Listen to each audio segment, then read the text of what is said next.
You see the violence on the streets. You see when people steal, when people kill other people on the streets. And it's really hard for a kid. Can you imagine for a kid seeing that in the streets, seeing how your country is going down? People came into the schools asking for kids and they wanted girls to rape them.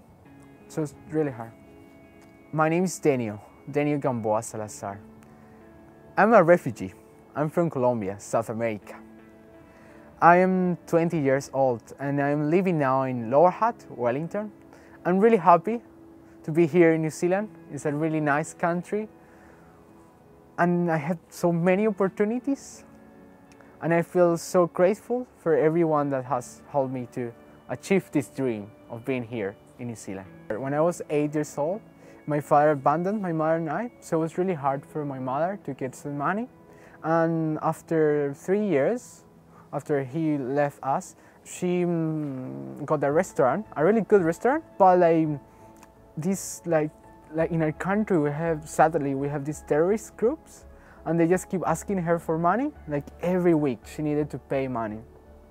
And one day they came into the restaurant and asked her to keep some guns. And my mother was really afraid, so she said, no way, we don't want to keep the guns and we won't. And they say, no, you need to keep them. If you don't keep them, we will do something to your son. We will kill him or take him to fight with us. And so the same night that it happened, we left our country and we went to Ecuador. So we took this bus and we left behind everything. But we found a lot of racism there. People didn't like us because we were Colombians. So we lived there for 6 years, the hardest years of my life, I can say. Well, when we arrived in Wellington, in Auckland, around 7:30 in the morning, and it was like foggy all around, and we said, wow, it's really cold. Oh no, maybe we made a mistake, a big mistake. And the first thing that I did was breathe. And it was this fresh air, totally different. I think everyone who comes from my country to here would do that. I have been always afraid that maybe my English is not good enough to find a job, or it's not good enough to find friends.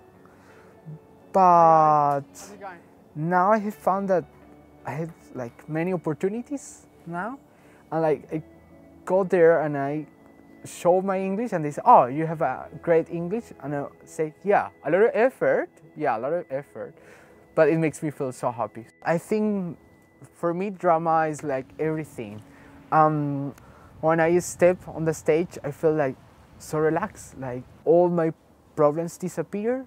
I don't need to worry about things, I can be happy, and I said that's what I want to do. Weird but awesome.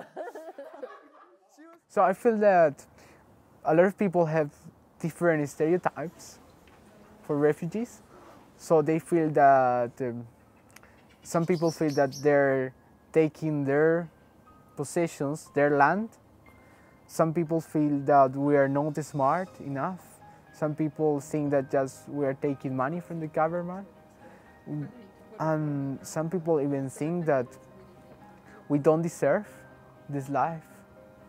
And I have found like many people telling me, oh, you are so lucky to have permanent resident in New Zealand. And yes, I am, but you don't really know how was my life in the past. I don't think you would like to have it. I don't think you would like to have to face so many problems and suffers as I did. I also want like people to understand that they have a really good life in New Zealand, and they don't know how is the life in other countries. They don't know how hard the life is for people there. They don't know that sometimes we can't eat, sometimes we can't go to school. And I want them to like take advantage of their opportunities. Some people, they don't. And I want them to realize that we are people, that we are not different to them, that we have the same rights. The only thing that changes is that our past is different, our background is different, but we can create a better society together.